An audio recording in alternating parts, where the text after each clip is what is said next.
आता हैदराबादमधून एक धक्कादायक बातमी। हैदराबादमधील एका महिला IPS अधिकाऱ्याची एकाच रात्रीत तब्बल 40 जणांनी छेड काढल्याची धक्कादायक घटना घडली। हैदराबादच्या मलकागिरी परिसरात ही घटना घडलेली आहे। मात्र यामागे IPS अधिकारी बी सुमती यांनी सुरू केलेल्या एका अभियानाची चर्चा आहे। बी सुमती साध्या वेशात मध्यरात्री महिला सुरक्षेचा आढावा घेण्यासाठी गेल्या होत्या।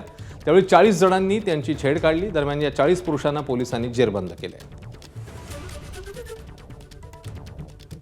आणि अभियानाबद्दल एकूणातच या मिशनबद्दल या प्रकाराबद्दल जाणून घेऊया। अजय धंजे आपले प्रतिनिधी आपल्यासोबत आहेत। अजय, हैदराबादमध्ये हे मिशन होतं या महिला IPS अधिकाऱ्याचं, पण या निमित्ताने हा प्रकार धक्कादायक प्रकार समोर आलाय। अजय, अश्विन, मलकागिरी कमिशनरेट एरियाच्या IPS अधिकारी बी सुमती यांनी हा रात्रीचा दौरा ठरवला होता। महिलांची स्थिती काय आहे, रात्री 12 ते सकाळी 3:30-4 वाजेपर्यंतच्या दरम्यानमध्ये, आणि त्या फिरत असताना साध्या वेशामध्ये फिरत होत्या आणि अनेक जण तिथं येऊन त्यांची छेड काढत होते। किती रुपये घेणार, किती वेळासाठी येणार, सोबत येणार का आमच्या, असे बोलून ते त्या कुठल्याही महिलेची डिग्निटी म्हणजे तिचा जे आत्मसन्मान आहे त्याला धक्का पोहोचेल असे वर्तणूक करत होते।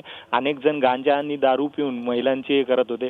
जर महिला पोलीस अधिकाऱ्यांची ही परिस्थिती असेल तर अनेक सामान्य महिलांसाठी घराबाहेर पडणं किती अवघड असेल हे पाहणं फक्त हैदराबाद नाही, देशाच्या अनेक शहरांमध्ये असं उपक्रम घेतला पाहिजे अशी सोशल मीडियामधून चर्चा होते की जेणेकरून हे जे रोड रोमिओ म्हणून आहेत यांच्यावर चाप बसेल आणि महिला सुरक्षित होतील।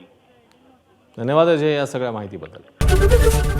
ABP माझा, उघडा डोळे बघा नीट।